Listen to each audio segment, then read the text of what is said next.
Not having kids is indeed natural anti-aging. Kata Gita Savitri di kolom komentar Instagramnya.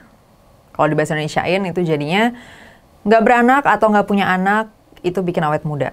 Pernyataan ini kemudian rame dikomentarin orang. Ada yang mendukung, ada juga yang enggak, bahkan menghujat. Nah, sejauh ini gue ngelihat dari kedua kubu itu sama-sama kurang tepat penalarannya.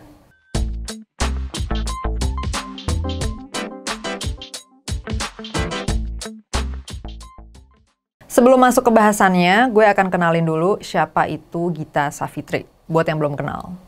Singkatnya, Gita Savitri, biasa dipanggil Gita, kadang juga dikenal dengan sebutan Gita Sav, itu adalah influencer asal Indonesia yang punya channel YouTube yang udah cukup besar. Dia punya lebih dari 1 juta subscribers, dan dia itu kuliah di Jerman. Bidangnya kimia, terus setelah selesai kuliah, dia kerja di Jerman juga. Gitu. Oke. Cukup ya perkenalannya, sekarang kita balik ke pernyataan Gita di kolom komentar Instagramnya. Nah, gue akan coba bahas dari yang mendukung dulu ya. Di kubu yang mendukung, yang paling sering gue dengar atau gue baca argumennya adalah itu personal opinion, atau itu opini pribadinya Gita. Jadi, suka-suka Gita dong, gitu. Bebas kan orang mau beropini apa. Nah, ini adalah isu yang seru banget dan tepat banget untuk gue ngenalin konsep yang gue sebut dengan domain informasi. Jadi ketika Gita bilang bahwa nggak beranak bikin awet muda, pernyataan ini itu adanya di domain apa yang gue sebut dengan domain fakta. Kita bagi dua dulu deh ya secara umum ya domain informasi. Domain fakta dan domain selera. Nah, kita bahas ininya dulu deh. Domain fakta itu berisi informasi-informasi yang kebenarannya tuh nggak bisa terserah kita. Tapi dia harus dicek nih, di fakta, di realitas kayak gimana gitu ya. Contoh, gue bilang, Jakarta hari ini hujan. Nah, itu adanya di domain fakta. Maksudnya, lu harus cek di Jakarta bener nggak hujan atau enggak untuk tahu pernyataan itu bener atau enggak, gitu kan. Beda misalnya gue ngomong, bakso itu enak. Nah, itu masuknya domain selera. Maksudnya lu nggak bisa ngecek ke realitas apakah bakso itu enak, yaitu selera subjektif atau preferensi subjektif orang gitu kan. Gue bisa bilang bakso itu enak, lu bisa bilang bakso itu nggak enak, terserah gitu kan, bebas. Beda dengan pernyataan Jakarta hari ini hujan gitu. Atau contoh lainnya, gue bilang Bali ada di sebelah timur Jakarta. Nah, terus lu nggak setuju? Oh enggak, itu pendapat lu doang kan, pendapat gue beda. Nggak bisa kayak gitu kan. Kita nggak bisa menentukan letak Bali ada di mana sesuai opini kita masing-masing gitu, ya nggak? Nah, itu contoh-contoh informasi yang adanya di domain fakta. Sedangkan yang di domain selera, ya adalah informasi-informasi yang bisa bebas memang kita beropini gitu ya. Memang bisa ditentukan secara bebas oleh preferensi orang. Pernyataan-pernyataan yang di domain fakta, itu nilai kebenarannya bisa dicek secara objektif di realitas tempat kita hidup gitu kan. Contohnya kita tahu tadi Jakarta hujan atau enggak dengan kita melihat hujan enggak gitu kan. Pernyataan-pernyataan seperti itu kan nggak bisa kita tentukan berdasarkan opini kita masing-masing.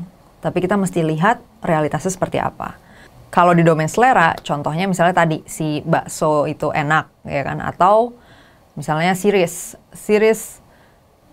The Blacklist adalah series yang bagus. Nah, itu kan domain selera. Maksudnya, kita memang bisa punya opini masing-masing gitu. Nah, sekarang balik ke pernyataannya Gita. Nggak beranak, bikin awet muda. Ini adanya di domain apa? Fakta atau selera? Jawabannya, domain fakta, ya kan? Itu kayak misalnya gini deh, gue bilang, nanam pohon bisa bikin banjir. Nah, itu kan nggak bisa terserah kita kan. Tapi kita harus cek nih, bener nggak sih bahwa dengan menanam pohon, hasilnya tuh terjadi banjir. Atau contoh lainnya, pakai helm, bikin nggak kecelakaan. Nah, ini kan di domain fakta ya. Nggak bisa menurut opini gue sendiri, atau opini lu sendiri, terus kemudian kenyataannya jadi begitu, kan nggak ya. Kenyataan nggak mengikuti opini kita apa. Jadi kita mesti ngecek nih, di faktanya atau di realitasnya apakah benar bahwa tadi misalnya pakai helm bikin gak kecelakaan, atau nanam pohon bikin banjir, atau Nggak beranak, bikin awet muda. Jadi, ketika di kubu yang mendukung bilang itu personal opinion atau itu pendapat pribadi, suka-suka Gita, itu jadi nggak tepat kan? Karena ini adanya di domain fakta, nggak bisa suka-suka kita. Berikutnya, dari kubu yang nggak mendukung. Jadi ada yang bilang kayak gini, salah nih Gita, buktinya saya udah hamil dan beranak, masih awet muda kok, gitu. Ini orang yang berargumen gini tuh udah tepat memilih domainnya, gitu. Jadi udah bener nih, domain informasi ini adanya di domain fakta, jadi harus dicek ke realitas. Bener nggak sih kayak gitu? Dan dia mengecek lewat dirinya sendiri, ya kan? Ini buktinya gue nih, udah hamil dan beranak, nggak cuma sekali lagi, tetap awet muda kok, gitu ya. Nah, tapi ini kurang tepat juga argumennya. Kenapa kayak gitu?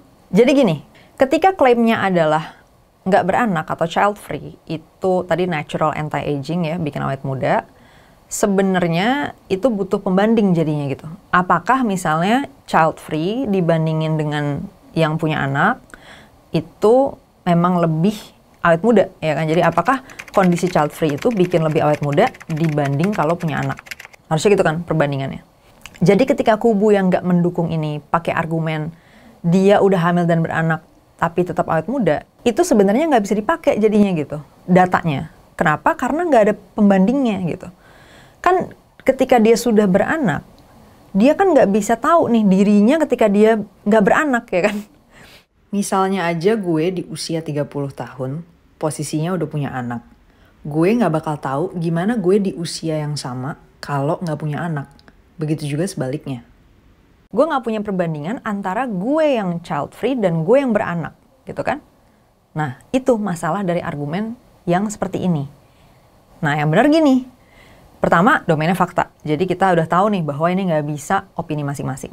Tapi kita harus lihat faktanya seperti apa. Nah, faktanya nggak bisa dinilai dari kasus seperti tadi, karena kita nggak punya pembandingnya, ya kan? Jadi kita butuh perbandingan yang objektif, gitu. Nah, gimana nih kita bisa punya ukuran yang objektif untuk tahu bener apa enggak bahwa keadaan child free itu membuat orang lebih awet muda dibanding kalau dia beranak? Banyak penelitiannya, jadi tinggal dilihat aja sebenarnya ya hasil-hasil risetnya. Biasanya pakai untuk tahu soal aging itu pakai telomer. Jadi akan dilihat biasanya apakah suatu pilihan hidup itu membuat telomer seseorang memendek dengan lebih cepat atau enggak. Nah, kalau makin cepat itu berarti dia makin bikin aging, jadi makin tidak bikin awet muda gitu sederhananya. Dalam salah satu penelitian oleh Anna Pollack dan kawan-kawan dari George Mason University, Virginia, itu ditemukan bahwa perempuan yang sudah memiliki anak memang memiliki telomer yang lebih pendek. Dan semakin banyak anak yang dimiliki, semakin pendek telomernya.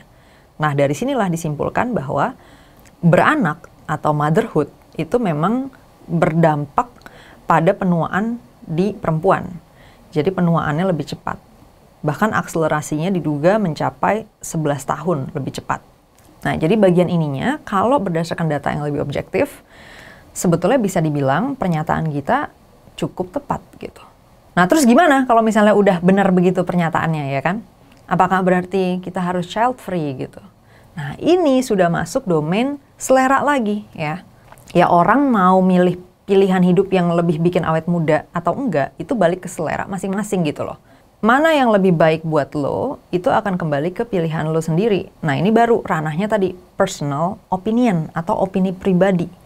Di luar dari urusan anti-aging atau penuaan tadi ya, sebenarnya kan pilihan untuk beranak ini bisa juga dilihat dari hal-hal lainnya ya, atau dampak-dampak lainnya gitu. Let's say tadi kita udah tahu kalau dari fakta penelitian yang ada, memang betul beranak atau hamil dan melahirkan dan menyusui dan seterusnya itu mengakselerasi atau mempercepat penuaan pada perempuan. Tapi di sisi lain ada juga temuan-temuan penelitian di mana menjadi orang tua itu memberikan kebahagiaan yang lebih dalam gitu. Jadi kayak kebahagiaan yang berbeda, mungkin kayak next level lah gitu ya, kebahagiaannya. Nah, kalau udah tahu fakta-fakta ini, terus gimana? Ya balik lagi ke domain selera, ya kan? Hidup lo, ya lo yang nentuin nih, prioritasnya gimana? Mana hal yang lebih berharga atau lebih penting buat lo, gitu. Lo mau mengambil pilihan yang bikin lo paling awet muda, atau bikin lo tadi merasakan kebahagiaan sebagai orang tua? Ya pada akhirnya dalam hidup ini semuanya memang trade-off. Setiap kali kita mengambil satu pilihan, akan ada pilihan lain yang dikorbankan. Tinggal kita kembali ke preferensi kita maunya gimana gitu kan. Ada kutipan argumen yang bagus banget dalam sebuah series yang berjudul Ally McBeal yang menceritakan kehidupan pengacara. Nah, dalam satu episode ada kasus di mana seorang pengacara perempuan itu terhambat karirnya karena dia beranak. Nah, dalam pengadilannya, si pengacara perusahaannya yang menjadi oposisi dia itu bikin argumen kayak gini. Not all of us want to get pregnant. And what about the women willing to put in those 14-hour days? Should they concede advantages to their colleagues who choose motherhood? Is that fairness? You chose to cut back your work to become a mother. Probably no joys I can't even imagine. I chose to concentrate on work in lieu of a family. Now, I suppose you could bestow upon her the same rewards and privileges at work that I enjoy. But you can't do it under the heading of fairness. Di dalam argumen itu, si Nell itu pengacaranya, dia tuh mengilustrasikan bagaimana terjadi trade-off ketika orang memilih untuk beranak atau menjadi orang tua gitu. Jadi ketika kita tahu fakta, misalnya, oh ternyata melahirkan gitu ya, atau beranak atau menjadi orang tua itu punya konsekuensi. Konsekuensinya A, B, C gitu. Ya udah, itu kita pilih gitu kan. Kita nggak dapat konsekuensi yang lain yang didapatkan dari orang yang memilih untuk enggak beranak atau enggak menjadi orang tua. Ya kan, dia akan lebih tadi awet muda, efek-efeknya ya. Dia nggak mengalami stres dari mengurus anak. Kemudian dia bisa pakai uang yang dia punya untuk dia dan pasangannya gitu kan, nggak perlu kebagi ke kebutuhan anak gitu. Ya itu keuntungan-keuntungan yang didapat dari pilihan itu. Tapi dia mengorbankan keuntungan yang didapat dari opsi satunya gitu kan, yaitu dari opsi beranak atau menjadi orang tua gitu. Nah, pada akhirnya semua itu kembali ke domain selera ya kan, kembali ke pilihan masing-masing nih untuk mau beranak atau mau menjadi orang tua atau mau child free atau enggak beranak gitu kan. Nggak masalah kita melihat yang satu lebih berharga atau lebih berarti dari yang lain. Itu selera masing-masing aja. It's okay. Yang penting adalah kita harus punya keberanian untuk menghadapi pilihan hidup yang udah kita buat. Jangan sampai kita salah milih, kita nyesel, tapi kita menumpahkan rasa frustrasi dan kekesalan karena kesalahan kita tadi ke orang lain yang bahagia dengan pilihan hidupnya gitu. Oke, cukup dulu. Let me know gimana menurut lo, dan kalau ada pertanyaan lanjutan juga silakan drop semuanya di kolom komen. Jangan lupa like dan subscribe, nyalain juga lonceng notifikasinya biar tahu kalau udah ada konten baru di channel gue. See you in another episode.